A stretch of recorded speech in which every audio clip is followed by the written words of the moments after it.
I remember sitting on the cracked pavement of my father's used car lot, dreaming of a life far removed from those dusty streets. I was just a kid, then convinced I'd never break free from the chokehold of poverty. People said I'd never amount to much, just another dreamer, they'd mutter. But somewhere deep down, even as I feared I'd become just that, there was a fire waiting to ignite. Fast forward a few decades, and here I am, Benjamin Carter, the proud owner of Ben's big rigs, with 52 dealerships across the country. Sounds impressive, doesn't it? But behind those shiny showrooms and the million-dollar revenue figures lies a haunting truth. Lately, customer satisfaction has dipped, and there's a nagging feeling that my company has lost its heart. I'll never forget the day it all came crashing down on me, feeling like a stranger in my own business, watching my employees struggle with the very values I fought to build. It was a wake-up call, really, a moment that clawed at my conscience. As I stood there, I realized that my success meant nothing if it wasn't built on respect and dignity. It was time to step back, strip away the golden veneer, and get to the roots of what truly mattered. Little did I know this journey would take me undercover back to my origins, disguised as Barry Jenkins, a long-haul trucker ready to uncover the truth behind the wheel. I remember the taste of disbelief, bitter and sharp, like biting into a rotten apple. It was the day everything shifted in a way I never imagined possible. I had gone undercover, eager to understand the inner workings of my own dealership. Dressed as Barry Jenkins, I was ready to walk among my employees, but nothing could prepare me for what I was about to witness that day. As I stood hidden in the thrumming heart of the showroom chaos, erupted Earl, an infuriated customer stormed in. His rage was palpable, directed at Leo, this bright-eyed kid who was just trying to find his footing. "You think you can help me?" Earl barked. "Look at you. Obviously they hire anyone these days." The venom in his voice cut through me like a knife. I watched as Leo floundered his face, a mixture of confusion and humiliation. And when Henderson, the shift manager, finally stepped in, it wasn't to defend Leo. Instead, he offered an insipid apology to Earl. "We're sorry for the inconvenience. Let's see what we can do." Typical. Disrespect cloaked as customer service. In that moment, clarity hit me like a lightning bolt. I couldn't just stand there anymore. My fists clenched. I took a step forward. "Enough," I declared, my voice booming through the noise. "I'm Benjamin Carter." The room went still. Jaws dropped like they were hit with a wave of cold water. Firing Henderson was easy. I can't have a leader who bends the knee to bullies. Respect isn't optional, it's mandatory. I recalled the look on Leo's face, the mix of hope and disbelief. In that instant, I knew the stakes were far beyond just business. Our culture needed to reflect the values I held dear. As Ben sat there, well, Barry, in the middle of all that chaos, it was like watching a slow-motion car crash one where you knew you needed to do something but felt totally frozen. Earl, the embodiment of every bad review ever written, was barking at Leo like he was some sort of human pinata. And there was Henderson Disaster in a polo shirt, acting like he was hosting a really awkward game show instead of managing a crisis. It was clear. The team's morale plummeting. "Just another day," I thought sarcastically, when the customer's always right, even when they're throwing insults like confetti. But I'm not gonna lie, At that moment, it felt more like I was watching a bad sitcom than a business meeting.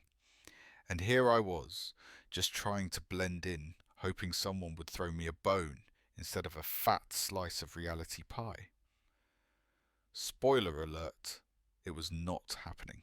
Every attempt to ease the tension felt like tossing pebbles into a raging river. Nothing was getting through. I could see the exhaustion on Leo's face. Gosh, the poor kid looked like he was about to audition for a part in Survivor Dealership Edition. But you know what? Beneath all of that frustration and disappointment, I felt these tiny sparks, tiny but enough to ignite something. I remembered why I started this whole venture. It wasn't just about profit margins. It was about building a space where people felt valued.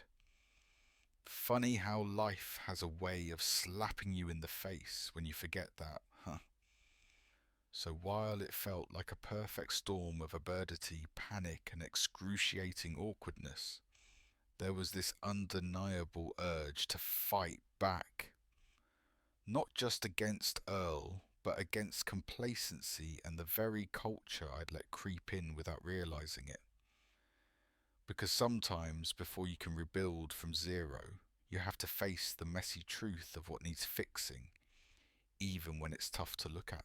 And trust me, I've had more than my fair share of those moments. The noise of the showroom fades. Just for a moment, it's as if time stands still. Ben breathes in deeply, his heart racing not with fear, but with something new, something fierce. I am Benjamin Carter. Shock freezes the room. Confusion and disbelief ripple through the crowd, weighing heavy in the air. This is my company. He grips the edge of the desk, feeling the splinters of wood digging into his palm. A reminder of every struggle, every setback, every moment of doubt. He looks at Leo. The young man's eyes are wide, a mixture of admiration and disbelief. Ben turns to Henderson. No more. You failed them. The words cut deep, sharper than he intended. But they are true, like a knife through pretense, exposing the rot within the roots. Henderson's bravado crumbles, and with it the facade of authority. This is not who we are. Each word strikes like lightning, illuminating hidden truths. Earl, once so loud, now sits in a silence weighted by his own cowardice. Disrespect does not belong in this space. Ben's voice rises, a tide of resolve swelling within him. Today we choose dignity. Today we choose respect. The energy shifts. The crowd feels it, a change, a spark amidst the ashes. Hope begins to flicker. Ben's gaze softens as he looks back to Leo. You deserve to lead to be heard. A nod, a quiet grace, and the room holds its breath. When Ben fires Henderson, it's more than a dismissal, it's a declaration. A promise to every person who has ever been silenced. He steps closer to Earl, standing tall. You are no longer welcome here. The silence shatters. The weight of courage presses forward, igniting a newfound unity among the team. We will rise together. The moment transforms. Despair lifts, replaced by a tide of relentless determination. From here, Ben isn't just the owner, he's a coach, an ally. He turns back toward his employees, a flame of hope in his eyes. Let's rebuild, starting now.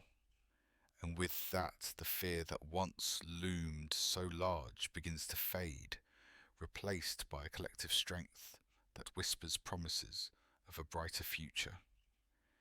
As the sun dipped low on the horizon, casting a warm glow across the newly revived showroom, Benjamin Carter stood before his team, the once quiet room now buzzing with renewed energy. It felt surreal, like stepping back into a chapter of his life he thought he had left behind. This is more than just a dealership. He began, his voice steady, almost like a mantra. It's a community, and communities don't thrive on division. The atmosphere had shifted dramatically since that day of confrontation. There was no longer tension clouding the air. Instead, it was filled with palpable excitement and determination.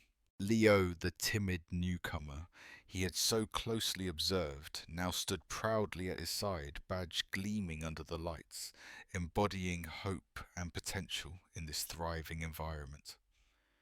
Together, they watched as the employees, fueled by a sense of purpose, worked harmoniously with customers. Each interaction a testament to the principles they'd re-established. Later that evening, as Ben exited the office, he received a call from a local news outlet. The headlines had already begun circulating, showcasing the rise of Ben's big rigs, a stand against discrimination. Each notification felt like a validation of his journey, an echo of the struggles he had faced. When the reporter sought a quote, Ben smiled gently, his humility reflected in his words. This isn't just my victory, it's ours, a testament to what can happen when we stand together. As he hung up, Ben glanced at Leo, who still couldn't believe his sudden promotion. A quiet smirk creased Ben's lips, a fleeting moment between them, one that said, "We did it." But even amidst this triumph, he knew the scars remained. They were reminders of the battles fought and the resilience required to forge a new path. Success did not erase the past, it simply made every hardship feel worth it. As I reflect on this journey with Benjamin Carter, I can't help but marvel at the transformation he underwent. Beneath the surface of power and ambition, he found something deeper, the fragility of trust and the relentless nature of revenge that had tainted his early success. What began as a quest for answers evolved into a profound lesson on the true essence of leadership. It's easy to harness power, but harder still to wield it with integrity and compassion. Ben learned that a fractured workplace cannot be healed through retaliation, but through empathy and genuine respect for every individual. Is revenge ever really justice, or does it merely sow the seeds of further discord? The choices Ben faced forced him to confront this uncomfortable truth that taking a stand against injustice isn't just about punishing the guilty, but about uplifting the deserving.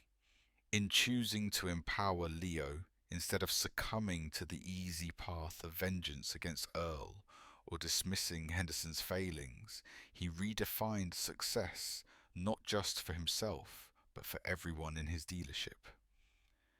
So where do we draw the line? Can we forgive those who have wronged us, or do we risk perpetuating cycles of defeat and bitterness?